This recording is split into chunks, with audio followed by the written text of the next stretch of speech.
Hi అండి. నమస్తే. నేను మీ లక్ష్మీ చౌదరిని. వెల్కమ్ టు మిస్టీ మధురిమలు తెలుగు ఆడియో స్టోరీస్. మనసా స్మరామి పార్ట్ 87తో మీ ముందుకు వచ్చేసాను. కథలోకి వెళ్లే ముందు వీడియోకి లైక్స్ ఇవ్వడం, హైప్ ఇవ్వడం మర్చిపోకండి యార్. మీరు ఇచ్చే లైక్స్, హైప్స్ వల్ల కథ మరింత మందిలోకి రీచ్ అవుతుంది. హృదయదాత్రి అనే కొత్త సిరీస్ స్టార్ట్ చేశాను. సరే దాని వైపు కూడా చూడండి. ఇక కథలోకి వెళ్దాం. లోపలికి వస్తున్న అభి వాచ్మెన్ స్పీడ్గా వెళ్ళడం చూసి ఏమైందని చూసేసరికి అక్కడ అవని ఉంటుంది. అవని దగ్గరికి ఎందుకు వెళ్తున్నాడు, అది కూడా అంత ఫాస్ట్గా అనుకుని అభి కూడా అటు వెళ్తాడు.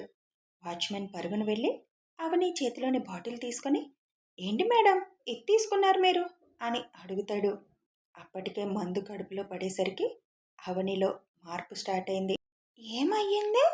అది డ్రింకే కదా, దాహం వేస్తే తాగాను, ఇటివ్వు, బాగుంది, ఇంకొంచెం తాగుతాను అంటుంది అవని. వద్దు మేడం, ఇది తాగకూడదు. ఇప్పటికి మీరు చాలా తాగేశారు. సార్కి తెలిస్తే నన్ను చంపేస్తారు. మీ సార్కి ఎందుకు తెలుస్తుంది? ఆయనకు బోల్డ్ పనులున్నాయి. మనల్ని చూస్తూ ఉంటారనుకుంటున్నావా? అయినా దాహం వేస్తే డ్రింక్ తాగితే ఎందుకు చంపేస్తారు అడుగుతుంది అవని. అది కాదు మేడం, ఇది ఒట్టి డ్రింక్ కాదు. మీరు తొందరగా ఇంటికి వెళ్ళిపోండి మేడం, లేకపోతే ప్రాబ్లం అవుతుంది. ముందు నాకు ఆ బాటిల్ ఇవ్వు అని లాక్కుంటుంది అవని. అయ్యో వద్దు మేడం, అది తాగకూడదు అంటాడు వాచ్మెన్. ఏ, ఎందుకు తాగకూడదు? దానికి కూడా రూల్ ఏమన్నా ఉందా అంటుంది అవని. అప్పుడే అక్కడికి వచ్చిన అభి ఏమైంది అని అడుగుతాడు. అక్కడ అభిని చూసిన వాచ్మెన్ కంగారు పడుతూ, సార్ తప్పు జరిగిపోయింది సార్ అని కంగారుగా అంటాడు. ఏం జరిగింది? అది సార్, నేను వినయ్ సార్ని అడిగి ఇందులో మందు కలుపుకున్నాను. మేడం అది డ్రింక్ అనుకొని తాగేశారు సార్ అని భయపడుతూ చెప్పాడు వాచ్మెన్. వాట్? అలాంటిది ఎవరైనా ఇక్కడ పెట్టుకుంటారా? బుద్ధుండక్కర్లేదు అని కోపంగా అన్నాడు అభి. ఇక్కడికి ఎవరు రారు కదా అని నా కుర్చీ దగ్గర పెట్టుకున్నాను సార్. కానీ మేడం ఇక్కడికి ఎందుకు వచ్చారు అర్థం కాలేదు సార్. ఓయ్, ఎందుకు ఆయనకు అంత భయపడతావు? ఆయన ఏమన్నా హిట్లర్నా అంటుంది అప్పటికే మత్తెక్కిన అవని. దీనికి బాగా ఎక్కినట్టుంది. ఇక్కడుంటే ఇప్పుడు రచ్చ చేస్తుంది. ఎవరైనా చూస్తే బాగోదు అనుకుంటాడు అభి. ఈ డ్రింక్ చాలా బాగుంది అని మళ్ళీ తాగబోతుంటే అభి దానిని లాక్కొని వాచ్మెన్కి ఇచ్చి ఒకసారి ముందుకు చూస్తాడు. అందరూ గేమ్లో లీనమై ఇటెవరూ చూడట్లేదు. వాచ్మెన్ వైపు చూసి, ఈ విషయం ఎక్కడా మాట్లాడుకు. ఎవరు అడిగినా అవని అమ్మగారు వెళ్ళిపోయారని చెప్పు. ఇంకేం మాట్లాడొద్దు అని చెప్తాడు అభి. అలాగే సార్, నేను ఎవరితోటి ఏమీ చెప్పను. ముందు మేడంని ఇంటి దగ్గర దింపేయండి సార్, ప్రాబ్లం అవుద్ది అంటాడు అతను. నేను తీసుకెళ్తానని అవని, రా వెళ్దాం అంటాడు అభి. ఎవరు నువ్వు అంటుంది అవని. దీనికి అప్పుడే నెత్తికెక్కింది. ఇప్పుడు ఎంత సాధిస్తుందో మహాతల్లి అనుకొని అవని చేయి పట్టుకొని పద అంటాడు. ఓహ్, అభిషారా, మీరేంటి సార్ మీ బంగారంతో మాట్లాడకుండా ఇక్కడికి వచ్చారు? మీ స్వీట్ హార్ట్ ఫీల్ అవుతుంది, వెళ్ళండి అని అంటుంది అవని. అక్కడే ఉంటే ఎవరో ఒకరు చూస్తారని, లాభం లేదని అభి అవనిని లాక్కొని వెళ్తాడు. వదలండి, నేను మీతో రాను. I hate you. వెళ్ళి ఆ ఫేక్ పాపనే చేసుకోండి, నన్ను వదిలేయండి అంటుంది అవని. అభి తనని తీసుకువెళ్ళి కారులో కూర్చోబెట్టి కారు స్టార్ట్ చేస్తాడు. ఓయ్, ఎక్కడికి తీసుకువెళ్తున్నావు? నేను రానన్నానా? నాకు ఇష్టం లేదు నీతో రావడం. నువ్వు నన్ను నమ్మడం లేదు కదా. ఆ ఫేక్ పాపనే నమ్ముతున్నావు కదా. ఇందాక ముట్టు కూడా పెట్టావు కదా. అంత నచ్చిందా అని అడుగుతుంది అవని మత్తు మత్తుగా. ఓహ్, ఇది ఇందాక నేను మాట్లాడడం విన్నదా, అందుకే అంత ప్రెస్టేషన్ అవుతుంది అని నవ్వుకుంటూ అనుకుంటాడు అభి. అభికి ఒక ఆలోచన వస్తుంది. ఇది మందేసుకొని ఉంది కదా, కొద్దిగా రెచ్చగొడితే దాని మనసులో మాట బయటకు వస్తుందేమో, ప్రయత్నిస్తే మంచిది కదా అని అనుకుంటాడు. ఆలోచన వచ్చిందే తడు అనుగారికి ఫోన్ చేస్తాడు. అనుగారు ఫోన్ లిఫ్ట్ చేసి, హలో అభి, ఏంటి ఇప్పుడు చేసావు? మీ ఆవిడ బాగా డిస్టర్బ్ చేసుంటుందే అని అల్లరిగా అడుగుతుంది. ఆ మాటకి నవ్వుకుంటూ, అమ్మమ్మ, ముందు నేను చెప్పేది వినండి. అవని అనుకోకుండా డ్రింక్ చేసింది. ఇప్పుడు అక్కడికి తీసుకురాను. నాతో ఉంటుంది. మీకేం అభ్యంతరం లేదు కదా అని అడుగుతాడు అభి. నీ భార్యని నీతో ఉంచుకుంటే మాకేం అభ్యంతరం? పనిలో పని మందేసింది కదా, దాని మనసులో మాట బయటకు లాగడానికి ఏదో ఒక ప్రయత్నం చేయి. ఇలా అయినా చెప్తుందేమో చూద్దాం అంటారు అనుగారు. నేను కూడా అదే అనుకుంటున్నానమ్మమ్మ. అందుకే దాన్ని మా గెస్ట్ హౌస్కి తీసుకెళ్తున్నాను. మీకు చెప్దామని చేశాను అంటాడు అభి. ఓకే అభి, నీ ఇష్టం. కానీ ఎలా అయినా దాని మనసులో మాటని బయట పెట్టించు అని చెబుతారు. సరే అమ్మమ్మ, ఇంట్లో ఏం చెప్తారు? అది నేను చూసుకుంటానులే. నువ్వేం ఆలోచించాల్సిన అవసరం లేదు. ఇక్కడెవరూ నిన్ను తప్పు పట్టేవాళ్ళు లేరు. నీ మీద నమ్మకం ఉంది. జాగ్రత్త ఆ తిక్కదానితో. ఎన్ని కష్టాలు పడాలో ఈ రాత్రికి నువ్వు అని నవ్వుతారు అను. తప్పదు కదా అమ్మమ్మ. మామూలుగా అయితే ఇంటికి తీసుకొచ్చి దింపుదామనుకున్నాను. కానీ దాని మనసులో మాట బయటికి చెప్పించడానికి మనకి దొరికిన ఛాన్స్ ఇదే. అందుకే కష్టమైనా తప్పడం లేదు. ఆల్రెడీ స్టార్ట్ చేసింది గోల అని నవ్వుతూ అంటాడు అభి. ఓయ్, కారాపు, నేను దిగిపోతాను. పక్కన నన్ను పెట్టుకొని మళ్ళీ ఆ ఫేక్ పాపతోటే మాట్లాడుతున్నావు కదా ఫోన్లో అని ఏడవడం మొదలు పెడుతుంది అవని. అది విన్న అనుగారు, ఆహా, మొదలైందిగా, ఆల్ ద బెస్ట్ అభి అని చెప్పి ఫోన్ కట్ చేస్తారు. ఫోన్ లాక్కుంటుంటే ఫోన్ కట్ చేసి అవని చేతికిస్తాడు. ఆ ఫోన్ని బయటికి విసిరేయాలని కారు గ్లాస్ తీయబోతుంది. ఓయ్, ఏం చేస్తున్నావు అడుగుతాడు అభి. ఈ ఫోన్ని విసిరేద్దాం అనుకుంటున్నా. అప్పుడు నువ్వు ఆ ఫేక్ పాపతో మాట్లాడవు కదా అని ముద్దు ముద్దుగా అంటుంది అవని. నేను ఆ ఫేక్ పాపతో మాట్లాడితే నీకేంటి నష్టం? తను నా బంగారం, అందుకే మాట్లాడుతున్నాను. నువ్వు మాట్లాడవు కదా మరి. అది బంగారం ఏంటి అని మొహం చిరాకుగా పెట్టి, అది ఇనుము, నిన్ను మోసం చేస్తోంది అది.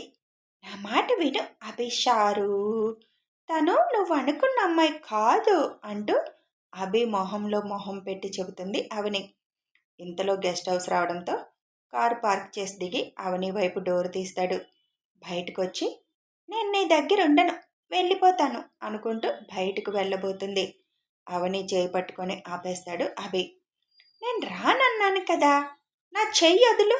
అయినా ఎవరు నువ్వు అని అడుగుతుంది అవని. దీనికి బాగా ఎక్కువైందని ఇంతలోనే మర్చిపోయావా నన్ను అని 2 చేతులతో ఎత్తుకొని లోపలికి తీసుకువెళ్తాడు. ఓయ్, నన్నెందుకు ఎత్తుకున్నావు? నా అభికి తెలిసిందనుకో, నిన్ను కుమ్మేస్తాడు. దించు నన్ను అంటుంది అవని. నీ అభి అంత పోటుగాడా అడుగుతాడు అభి. అవును, పోటుగాడు, నీటుగాడు, సోగ్గాడు అన్నీ నా అభినే. అవునా? మరి అభి అంటే నీకు ఎక్కువ ఇష్టమా? ఇష్టం కాదు, నా అభి అంటే నాకు ప్రాణం అని చెబుతుంది అవని. ఆ మాట విని ఒక్క క్షణం అభి గుండె ఆగి కొట్టుకుంటుంది. మరి అంత ప్రాణమైనప్పుడు ఎందుకు అభికి దూరంగా ఉంటున్నావు అని అడుగుతాడు. తప్పడం లేదు, అందుకే దూరంగా ఉంటున్నాను.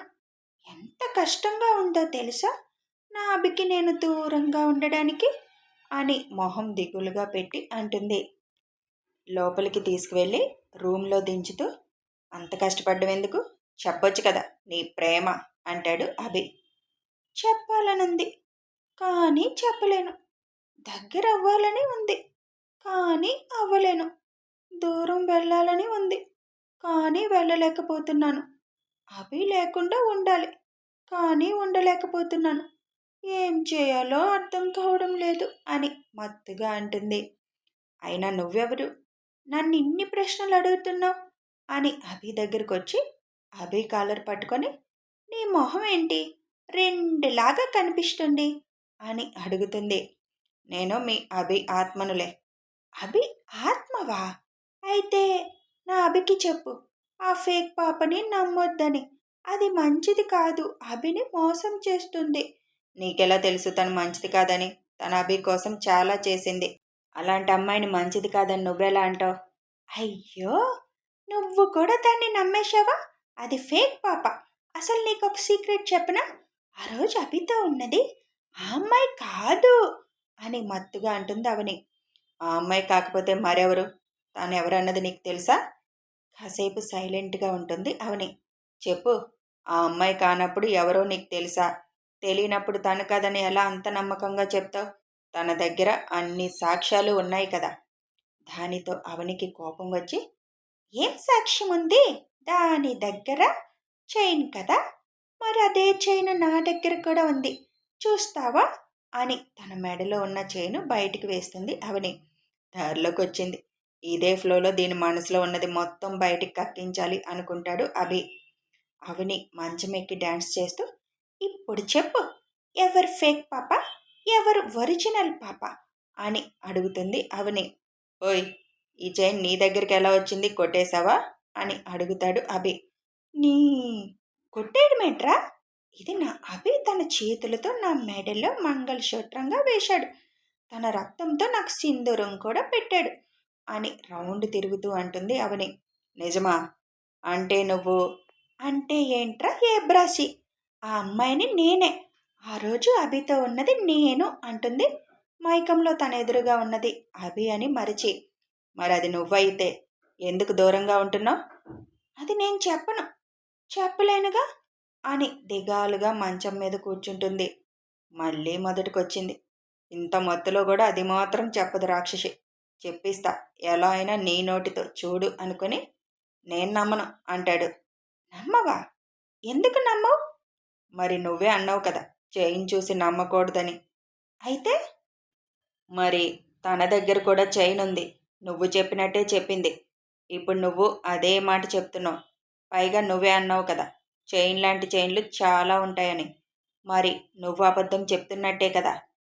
దాంతో అవనికి కోపం వచ్చి అభి ముందుకొచ్చి అభి మొహంలో మొహం పెట్టి, నేను అబద్ధం చెప్తున్నానా? నేను? నన్ను నమ్మవా? నన్ను? నీకు సాక్ష్యాలు కావాలా? సాక్ష్యాలు? నువ్వు కూడా ఆ అభిలాగే చేస్తున్నావు, ఉండు చూపిస్తా సాక్ష్యాలు అని మత్తులో ఉన్న అవని ఆవేశంలో తనేం చేస్తుందో చెప్తుందో అనేది తనకే తెలియక మాట్లాడుతుంది. అవని మాటలు వింటూ ఒక పక్క నవ్వుకుంటూనే ఇంకో పక్క ఏం సాక్ష్యాలు చూపిస్తుంది అని ఆలోచిస్తూ ఉంటాడు. అవని కొద్దిగా వెనక్కి వెళ్ళి తన ఎదపై ఉన్న చీరను పక్కకు తీస్తుంది. ఏం చేస్తుంది, చీర ఎందుకు తీస్తుంది అని అనుకుంటూ ఉండగానే తన ఎద మీద అభి చేసిన గాయం ఎప్పటికీ మచ్చలాగా ఉన్నది చూపిస్తుంది అవని. అది చూపించి, చూడు, అభి చేసిన గాయం ఒక్కసారి కాదు, ఇక్కడ ఎన్నిసార్లు కొరికాడో తెలియదు, ఇది 2 నెలలు మానలేదు అని చెబుతుంది. అది చూడగానే అభి మనసు బాధగా మారిపోతుంది. ఇదొక్కటే అనుకుంటున్నావా? ఇలాంటి గాయాలు ఆ రోజు ఎన్ని చేశాడో, అయినా కూడా నాకేం బాధలేదు, సంతోషంగా వాటిని భరించాను.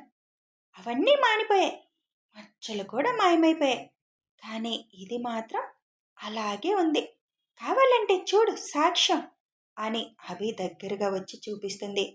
ఇప్పటికీ తన పళ్ళు దిగినట్టుగా అలాగే ఉన్న ఆ పంటి గుర్తుల గాయం చూసి అభి కళ్ళల్లో నీళ్లు తిరుగుతాయి. చాలా కష్టపెట్టాను కదా నిన్ను అనుకుని బాధగా తన చేతితో ఆ ప్లేస్ని నిమురుతాడు. ఓయ్, ఏం చేస్తున్నావు? ఇది నా అభి ప్లేస్, తను తప్ప ఎవ్వరూ నన్ను టచ్ చేయకూడదు, చేస్తే చంపేస్తాను అని వేలు చూపిస్తూ కొంచెం వెనక్కి వెళ్తుంది. అభి చిన్నగా నవ్వుకొని, ఎంత మత్తులో కూడా ఇది మాత్రం మర్చిపోవనుకుంటూ, అయితే నువ్వు ఆ అమ్మాయివా? మరి ఎందుకు అభికి నువ్వు చెప్పడం లేదు? దానివల్ల అభి ఇప్పుడు ఆ అమ్మాయిని చేసుకుంటున్నాడు కదా, మరి అది తప్పే కదా అంటాడు అభి. అదే కదా నా బాధ కూడా, ఎలా అయినా ఆ ఫేక్ పాపని అడ్డు తప్పించాలి, ఎలాగో అర్థం కావడం లేదు అని మంచం మీద మఠం వేసుకొని కూర్చొని అంటుంది అవని. అభి వెళ్ళి అవని ఎదురుగా కూర్చొని, ఒక పని చేద్దాం, అసలు ఎందుకు నువ్వు అభికి దూరంగా ఉంటున్నావో నాకు రీజన్ చెప్పు, అప్పుడు నేను నీకు హెల్ప్ చేస్తాను, ఆ ఫేక్ పాపని అభి జీవితం నుంచి తప్పించేద్దాం, ఏమంటావు అంటాడు అభి. అది చెప్పకూడదుగా, మళ్ళీ నువ్వు అభికి చెప్తే అని అడుగుతుంది అవని. నేను చెప్పను, ప్రామిస్, నువ్వు నాకు చెప్తేనే నేను నీకు హెల్ప్ చేస్తాను. సరే అయితే, ప్రామిస్ చేసావు, ఎవ్వరికీ చెప్పకూడదు, అభికి కూడా చెప్పకూడదు సరేనా అని అభి బొగ్గలు లాగుతూ అడుగుతుంది. చెప్పను, ఎవరికీ చెప్పను అంటాడు అభి. నాకు అభి అంటే చాలా ఇష్టం. ఇప్పుడు కాదు, నేను చదువుకుంటున్నప్పుడే బీటెక్ థర్డ్ ఇయర్‌లో ఉన్నప్పుడు అభి ఆర్టికల్ చదివాను. అప్పటి నుంచి నేను సూపర్ ఫ్యాన్‌ని తెలుసా అభికి. అసలు ఒక్కసారైనా జీవితంలో అభిని కలిసే అవకాశం వస్తుందా అనుకున్నాను. కానీ అనుకోకుండా అభి లైఫ్‌లోకి నేను వెళ్ళాను. నా లైఫ్‌లోకి అభి వచ్చాడు. అదంతా తెలిసిందే కదా! అసలు విషయం చెప్పు. నువ్వెందుకు అభికి దూరంగా ఉండాలనుకుంటున్నావు? అని అడుగుతాడు. ఎక్కడ మత్తుకు నిద్రపోతుందో విషయం చెప్పకుండా అని అభి భయం అభిది. "హుహు, నువ్వు మధ్యలో డిస్టర్బ్ చేస్తే నేను చెప్పను పెహ్" అంటుంది అవని. ఓకే ఓకే, నువ్వు చెప్పు, ఇక నేను మధ్యలో అడ్డురాను. "ఉహుం, నేను చెప్పను. చెప్తే నువ్వు అభికి ఎలాగైనా చెప్పేస్తావు. అప్పుడు అభి నన్ను వదులుకోవడానికి ఇష్టపడడు" అని అభి మీసం లాగుతూ అంటుంది. ఈ మొండి ఘటంతో చచ్చిపోతున్నాను. దీని గొంతులో నుంచి మాట బయటికి తేవడానికి ఇంత మందు పొట్టలో ఉన్నా కూడా కష్టమవుతుంది అనుకుంటూ ఎలా చెప్పించాలి అని ఆలోచిస్తూ ఉంటాడు. అభి ఆలోచిస్తూ ఉండగానే అభి బుగ్గ గట్టిగా కొరుకుతుంది అవని. ఆహ్ అంటూ అభి చిన్నగా అరుస్తాడు. వై, నువ్వు ఆత్మవి కదా, నీకు నొప్పెందుకొస్తుంది? ఎందుకు అరుస్తున్నావు? అంటే నువ్వు ఆత్మవి కాదా? నన్ను మోసం చేస్తున్నావా? అంటూ ఏడుపు మొహం పెడుతుంది అవని. లేదు, అరిస్తే నువ్వెలా రియాక్ట్ అవుతావని టెస్ట్ చేశాను అంతే అంటాడు అభి. అవునా, నువ్వు ఆత్మవైతే అభి ఎక్కడున్నాడు? అభికేమైంది? నువ్వు బయటికి ఎలా వచ్చావు? అంటే నా అభికి ఏదన్నా అయ్యిందా అని ఏడుపు మొదలు పెడుతుంది అవని. అభి తల కొట్టుకుంటూ, మీ అభికేం అవలేదు, నేనే సరదాగా అలా విహారానికి వచ్చాను. మీ అభి అక్కడ ఫంక్షన్లో తన స్వీట్ హార్ట్తో మాట్లాడుతూ కూర్చున్నాడు. నువ్వెంత తొందరగా విషయం చెప్తే అంత తొందరగా ఆ ఫేక్ పాప నుంచి కాపాడొచ్చు. నువ్వు ఇలాగే చెప్పకుండా కూర్చుంటే నేను కూడా ఏం చేయలేను అని అంటాడు అభి. వద్దొద్దు, చూసావా, ఇక్కడ నేను ఎంత బాధపడుతుంటే తను మాత్రం అక్కడ ఆ ఫేక్ పాపతో సరదాగా కబుర్లు చెప్పుకుంటున్నాడు. సరే, నేను చెప్తాను కానీ నువ్వు ఈ విషయం ఎవ్వరికీ చెప్పకూడదు. ఎలా అయినా అభిని మాత్రం ఆ ఫేక్ పాప నుంచి కాపాడాలి. లేదంటే నిన్ను నేను చంపేస్తాను అని అభి మొహం మీద వేలు పెట్టి చూపిస్తుంది. అలాగే, ఎవ్వరికీ చెప్పను, నువ్వు ముందు చెప్పు అని అంటాడు అభి. నేను అభికి దూరంగా ఉండడానికి కారణం అమ్మ అని బాధగా మొహం పెట్టి చెబుతుంది అవని. కథ కొనసాగుతుంది. మొత్తానికి విషయం బయటకు వస్తుంది. అమ్మ ఎందుకు కారణమైంది తెలియాలి అంటే ఫాలో అయిపోండి. వీడియో నచ్చితే ఒక లైక్ చేయండి, షేర్ చేయండి, కామెంట్స్ రూపంలో మీ అభిప్రాయం తెలియజేయండి. సబ్స్క్రైబ్ చేసుకొని సపోర్ట్ చేయండి. Thanks for watching.